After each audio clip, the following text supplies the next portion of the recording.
Welcome to the Valhalla Filmcast, a show where normal guys talk about the films that they love. And here are your hosts, Bryce Thompson, Brian Hammond, and Cody Ryrie. Now get ready, because the show starts in 3, 2, 1. Welcome to the Valhalla Filmcast. I am Bryce Thompson. I'm here with Cody Ryrie and Brian Hammond. Top of the morning. Hello. And it's that time again. It's weekly update time. Trailers. Not a ton of interesting trailers, really. This week, I didn't think, anyways. I watched one. It's Arrival. It has Forest Whitaker, Jeremy Renner, Amy Adams. And it looks interesting. I guess it's like they kind of like took a whole bunch of like alien movies and kind of combined them together. Well, they did it seemed to me a weird thing with the trailer for that, because we talked about the trailer for that last week, but it was only the first half of the trailer. Okay, yeah, I remember. And they released like the second half this week, which I haven't seen yet. So a really weird thing to do, but that's what they did. It's actually, they come out with teaser trailers a lot, which is just like a minute version of an in-depth trailer. And yeah, I the new one's up. It's like 2 minutes 20 seconds long or something like that. And I watched it and I almost felt like I wish I hadn't. I wish the teaser was enough for me. But I'm not a huge trailer guy because they give away too much information. I agree. And so the teaser trailer was perfect. It's enough to say, yes, I'm going to be there opening weekend. And that's sufficient for me. But well, this podcast has been very helpful because I just watched the teaser trailer and I was going to watch the other one, but now I will not. I will stay away. Yeah, and actually I wasn't here last week. But I remember you guys talking about this, and then I forgot. Yeah. And I just remembered again. But I guess I'll put my two cents in. Yeah. It looks interesting. It kind of reminded me of District 9 in the way that, I guess not really, but kind of, how they like come down and they sit and like people are kind of interested in what they're doing. That's interesting. I don't know how I feel about it. It doesn't really seem like a movie that I'm going to see. Well, it's just it's just pedigree for me. It's just the director did Sicario, and I really liked Sicario a lot, so that's the only reason I'm super interested. Bryce, I really liked how you worded it, that they kind of pulled together on a lot of different alien genre movies, and that's kind of the feel I got. I mean, you have like this big monolith from 2001 kind of that it harks to. Contact, and even like this fish out of water, she translates for the aliens. She's not like with NASA or whatever, and so there's just like a lot of different genres that it kind of pulls in, and it's interesting because the writer of this, I don't know his name or remember it, but he's the one that wrote the reboot for Nightmare on Elm Street, Final Destination 5, the reboot for The Thing, and Lights Out. And so I don't know if we're seeing everything that's that's going to play out in this, because he kind of, has set himself up as like this horror, author with his screenplays. So it'll be kind of interesting to see what road they go down, I guess. Yeah. Which you don't his really name's get Eric Hesser. Something like that. Hesserer. Something like that. He's American, but it does not sound look American. Oh, said, if you want, you can tell us what your name is. And we'll get it right next time. Well, if I remember correctly, Brian, didn't you say you were gonna go see Lights Out, or you did see Lights Out? I did. I saw it last weekend, and the people that say it's scarier than Conjuring, my daughter included. I love you, but you're crazy. It's not as scary as that. It was a decent outing. I enjoyed it. I was entertained. There were jump scares. I liked. They did a couple things that were really different. So yeah, I enjoyed it. I'd recommend seeing it. But, it's not as good as The Conjuring, in my humble opinion, so... Okay. Slip in a little review of that author's last work. How about that? There we go. Has anyone seen this new Hidden Figures trailer? I did. I saw the poster, but I it. didn't see the trailer. What did you think, Brian? Yeah. I liked it, and I don't normally flip over. I haven't seen Black and White, which is this stars Octavia Spencer and Kevin Costner, which they star together in Black and White, and I don't normally get to the theater to see movies of that type of drama, I guess. What is it? What is it? I don't even know what it is. Is it just a drama or what? Well, it's about these. I guess the best way to put it is a team of African American women kind of get picked up by NASA. They're mathematicians, and to solve these complex algorithms to get the first man on the moon. So it's kind of this untold story that is true, that isn't out there, and that's what kind of pulls me in, the historic aspect of it. And also, it seemed quite, there's some comedic moments, and it seemed rather funny. And so I don't know if I'll see it in the theater, but I'll definitely watch it on home video when it comes out.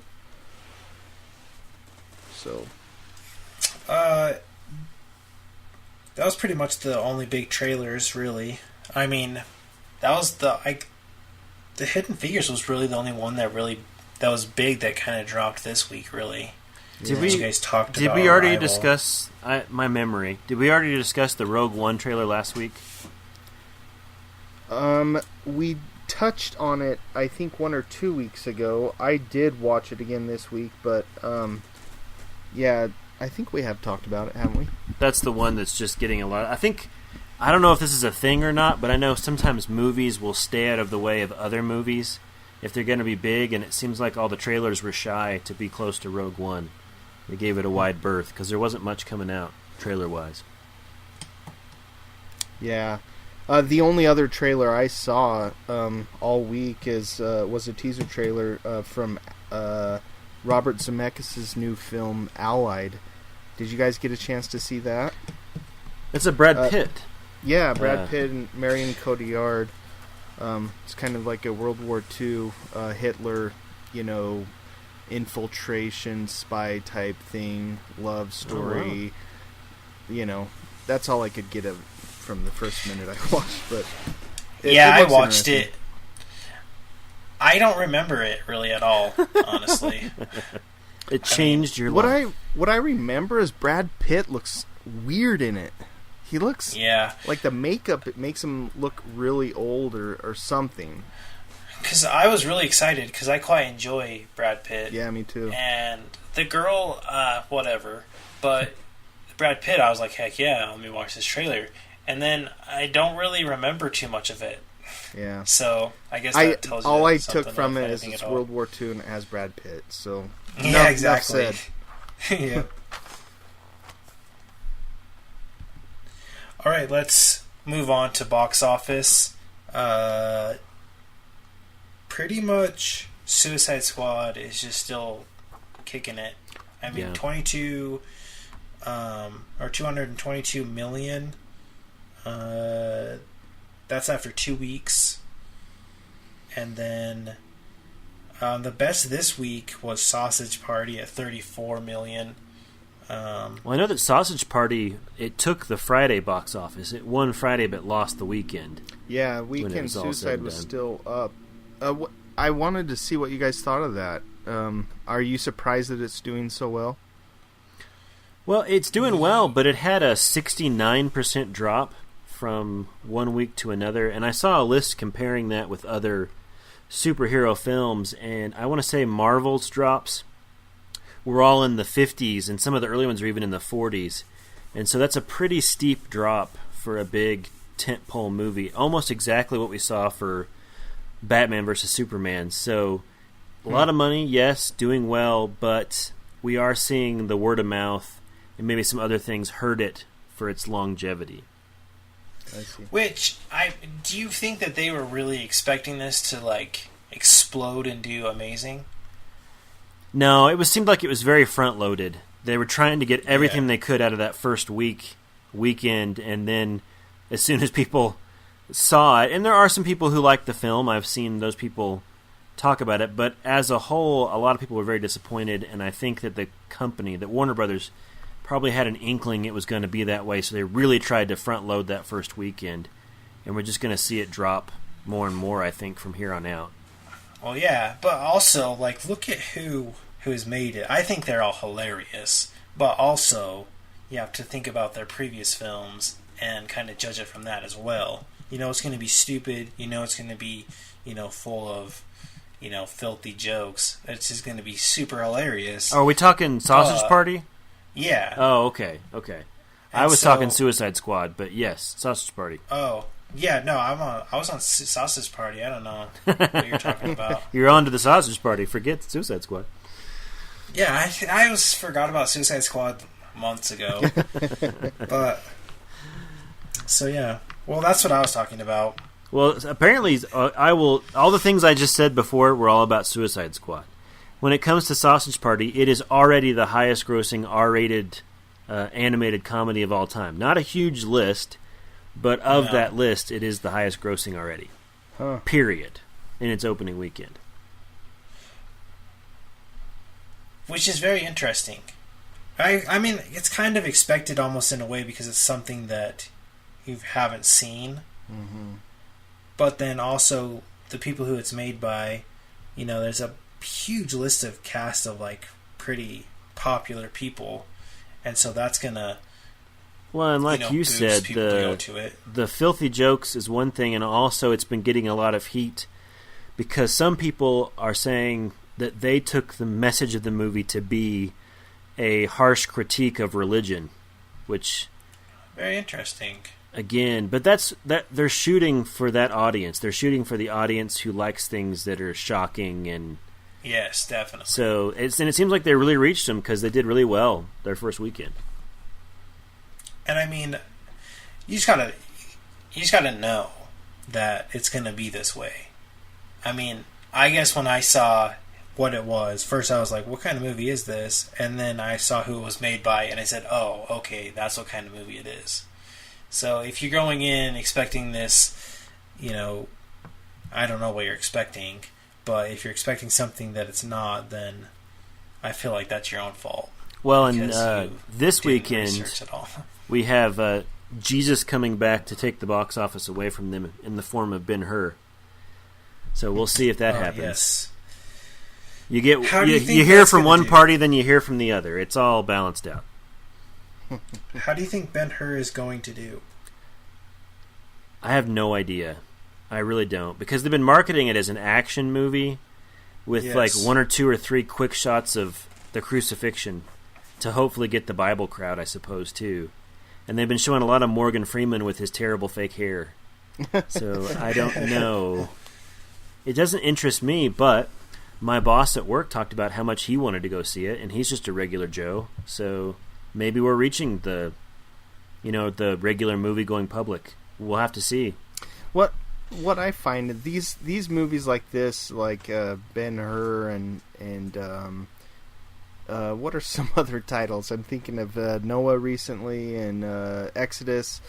It's weird because they try to walk this fence. They don't want to alienate, the atheists. They don't want to alienate the religious people, and they end up alienating both because, the people like the really religious people, they're like, well, it's not true to the the source material or whatever, and then the others like, well, it's too religious. And so in general these don't seem to do all that great unless it's uber in your face religious or the opposite. I don't know, that's just kind of what I've noticed. And look at the most successful Bible movie ever, Passion of the Christ. That was just that was played straight down the line. There wasn't any, maybe Jesus wasn't the Son of God, or maybe it was, because you see that in Noah. Noah only has visions after he drinks like drugged wine, and And in Exodus, Moses only sees the burning bush after he gets hit in the head with a rock. Sorry. Anyway, I mean, that Noah movie, yeah, it was like the most horrible piece of film that I've ever seen in my entire life. Yeah, you had me at Rock People to where I don't want to see it, and I'm a huge Aronofsky fan, and I own it, and I still have not seen it yet because I can't bring myself to it yet. But eventually I will. But yeah, I said, hey, no, I thought it was a beautiful train wreck. It was one of those things that, you watch the cars flip and they crash together and blow up, and you don't think it could get any worse, and then it does, and it's just mesmerizing. And it's not like it's a badly made movie. I mean, it's an interesting looking movie, but man, I sat there the whole time thinking what we're having this discussion about. I was thinking, who is this movie for? This isn't for anybody. Nobody's going to want to watch this. And I think that the secret is, like you were saying, you play it straight. Passion of the Christ, it was, it wasn't straight out of the Bible so much it was straight out of the Catholic 12 Stations of the Cross, but that's fine. It was straight-faced, Jesus is the Son of God, this is the story, and we're going to tell it like it is. And that movie made a ton of money because if you want to get those people, then you play it straight. You don't do this, no, we're going to try and get some people who wouldn't normally come. No, forget that. You're making a Bible movie. They're not going to come. You've got to play it straight. Yeah, they're not going to come no matter what. As soon as they hear it's not true to whatever, they're not coming. And like God's Not Dead 2, for example, that just came out this week, by the way, on Blu-ray. But, like these movies do really good with, like Christian families, but it's not going to appeal to the masses, but there's a lot of Christians out there that it does appeal to, and so it's like they need to just decide and stop doing this wishy-washy back and forth. Just say, hey, we're going to make a Bible movie, and the producers need to just back off and let the people do it and stop trying to restrain them. Yep. Because, I mean, the Noah movie could have been really interesting, and they could have gotten a bunch of, religious people to go and watch it, and they could all talk about it, and then that'd be great. But then they're like, oh, yeah, God hated the angels, and so he threw them out of heaven, and they flew so fast through the air that they turned into rock gods. What? I just think Aronofsky's so messed up that he probably does believe that. And so that's the only thing I can think of is that, it wasn't the studios saying, no, we need to make this more, action. No, that was, from what I understand, I read a lot of behind-the-scenes stuff. That was all Aronofsky. That was his vision. I can totally believe that. So for the movie. I think also you're hiring the wrong people. Yeah. Because look at, who's Mel Gibson? Okay, yeah, Mel Gibson's had a lot of questionable things happen, a lot of controversy, but he is a hardcore Catholic. I mean, he believes this stuff. He's into it. It's his passion. When you go to other directors like Ridley Scott, who did Exodus, or like I said, Aronofsky, who did Noah, they have other things that they're trying to do. It's not like they're trying to tell this story the way that faithful people are going to like it. They're telling it in the way that they can relate to it as more secular, and it's just not the way to do it. You got to look at the Passion of the Christ model and go that way, I think. Yeah. Well, enough religion talk. All right. We got distracted by Ben-Hur, but another movie I wanted to bring up was War Dogs. I've talked about this movie a little bit before, but I really want to see this movie. It looks hilarious and really good. I think that Jonah Hill and Miles Teller look like they're going to do a very good job and work really well together. Have you heard any earlier reviews on it yet? I haven't heard anything. I haven't heard anything either. No. Okay. But I'm excited. Hopefully I can find it somewhere around here. But I don't know if that's going to happen. We'll see. But that's one that I wanted to bring up and mention, that it's coming out. It was supposed to come out last weekend, but I guess it got bumped or something. Really? And it's coming out this weekend instead. That's interesting. So, moving on, Netflix or Redbox, anything? Oh, okay. Well, before we get to Redbox and Netflix, I wanna. Yes. I wanted to. There's 2 movies that just started filming this week that I want to bring up, and I'm super, super excited about. Number 1, Spielberg just started filming his new movie called Ready Player One, which is based off a hit novel, and it's, if I understand it correctly, some kind of dystopian future where people have to know a lot about 80s pop culture somehow. Anyway, I don't understand it, but there's some pictures online of the set and some of the vehicles. Looks very interesting. And because it's Spielberg, I'm in. You know, anything Spielberg touches, I'm in. The one I'm super excited for, because I am a Del Toro fanatic, is Guillermo del Toro started shooting his new movie this last week in Toronto, and it's called The Shape of Water. And we have Octavia Spencer in that one. She's the main actress that stuck out to me. Also, we have General Zod from Man of Steel. He's playing a villain in this as well. And I wish I had his name up. Michael Shannon, right? Michael Shannon, that's right. Michael Shannon's also in it. We don't know much details about the plot of it, except for this is apparently the movie that Del Toro said that only had one monster in it, so he could make it for a lot cheaper. And it also takes place during the Cold War in the 60s. So that's all we know about it. And it has Octavia Spencer and Michael Shannon. But, again, like I said, I have a Del Toro fascination that is beyond unhealthy. And so it's exciting to hear that he has picked himself up from the lukewarm reception of Crimson Peak, and he's on to other things. Yeah, I'll always love whatever Del Toro does, I think. Even if everyone else hates it. Yeah. You still have my vote. Well, that's another thing we're going to plug. Our trip in October, going to Hollywood, the Valhalla Filmcast. And one of the big stops is going to be the Los Angeles County Museum, which has a giant Del Toro exhibit. And we will be hopefully live streaming from that location. So keep an eye out for that. Yeah. So Netflix, Redbox, anything? Redbox, there was an animated film, I think I might have mentioned this last week, that just got released as a Netflix original called The Little Prince, which I saw I saw the whole movie, but it was a very interesting movie. It's more along the lines of kind of a... I mean, it was funny and it was interesting, don't get me wrong, but it was a little less funny and interesting than like a DreamWorks animated movie. It's a little more artistic in the way that it's made. It's I don't want to ruin it by giving anything away, but it's a beautiful visual movie, and it's well worth spending the hour and a half to watch it. On Redbox, I got Kung Fu Panda 3, and finally saw that. I was a pretty big fan of the first 2 Kung Fu Pandas. This one wasn't quite as good up to that level, but it wasn't a big fall-on-your-face moment either. It was still really interesting. Big standout for Kung Fu Panda 3 was the bad guy, who was voiced by J.K. Simmons, who played the psychotic drum instructor in Whiplash.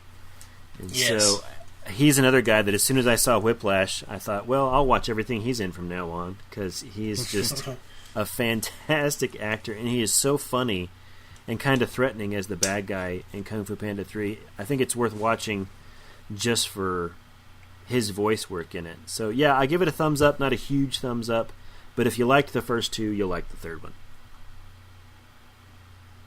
Cool. Brian, you got a bunch of Criterion announcements. Let's see. The November releases are up. They came out Monday. See, I'll go in order, and Cody, you can jump in if you want to on anything. Okay. Lone Wolf and Cub is coming out on the 8th. That is a 6 film box set, which is this Japanese samurai dude that pushes around a baby cart with a little kid in it, and he goes and defeats bad guys. And it sounds very very out there, but I've been waiting for this for a year since they started plugging it, and I've done research on it, and it just looks really up my alley. On the 15th, Kurosawa's Dreams is coming out. That's from 1990, and that's... I was going to say, yeah, that was a much later movie that Kurosawa did that I know got some flack when it first came out, but has been reevaluated by a lot of people, and they consider it one of his better movies. I know when I was in college, they showed it at the College Film Society, and I, like a dope, didn't go see it, so I haven't seen it, but I'm interested in it. Yeah, it was his third to final film, so it is pretty late. And it's actually based on actual dreams that he has. So it's a series of vignettes or dreams that are based on actual dreams of his. And Scorsese actually appears in one of them, so as Van Gogh. So that's exciting. On the 15th as well, we have Punch Drunk Love, which is by Paul Thomas Anderson. This is actually his second film that's getting into the collection. Boogie Nights was on Laserdisc. But I have not seen this, and I was talking to Cody earlier. It's actually the one that I have not seen of his. This one has Adam Sandler in it, doesn't it? It does, in his very critically acclaimed role. Like, people thought that he was heading places after this one. And then he kind of... they just didn't know what kind of places. Crowds. Am I right? What's that, Cody? They just didn't know what kind of places he was heading. Am I right? Yeah, that's right. Well, you can say this now. The Criterion Collection, the home of the artsy-fartsy film, now includes an Adam Sandler movie. Yes. So. Yes, for the first time. That's incredible. And let's see, on the 22nd we have Noah Baumbach's Squid in the Well from 2005, which I have not seen as well, but this made some pretty big waves in the art world. So, have you seen it, Cody? No, but that guy does like the kind of funny-ish family drama kind of stuff, doesn't he? Yeah, and this one seems firmly placed in that genre from what I read about it. Also on the 22nd we have One-Eyed Jacks from 1961, starring Marlon Brando. And didn't Marlon Brando direct that too? Yeah, his only film that he directed. So that's exciting. I would have hated to be on that set with that crazy man directing me, but I heard a rumor that Kubrick directed a little bit of that, and then did he really? Got fired or left or something to do something else. Yeah, so interesting. I'm not sure about that. It sounds totally reasonable, and I'm sure there'll be some cool special features that talk about that. So that's exciting. So that's the Criterion lineup for all you guys out there. All right. Anything else that we need to mention before we go? That's it for me. That's it. All right. This has been the Weekly Update. I am Bryce Thompson. I'm Brian Hammond. And I'm Cody Rowry. And we'll talk to you next time.